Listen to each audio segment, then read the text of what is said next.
जो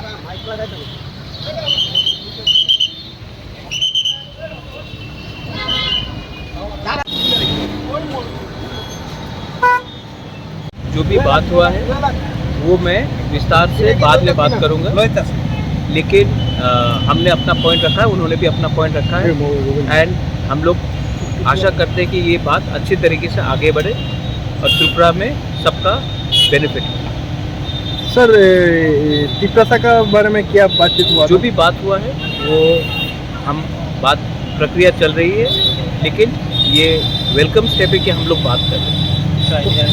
Sir, was there any specific issues, particularly the accord and other many things, but we are moving ahead. That is the most important. And he has given his consent on most of the issues.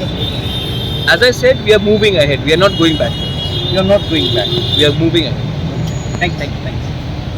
Sir election आ रहा है ADC का, election भी आ रहा है ADC का, इसी में बारे में कुछ बात हुआ क्या? नहीं, हमने इलेक्शन के बारे में बात नहीं किया। इलेक्शन एक अलग प्रक्रिया है। जो बात हुआ है वो पॉजिटिव बात हुआ है और हम लोग आगे बढ़ रहे हैं क्योंकि हमको सोल्यूशन चाहिए।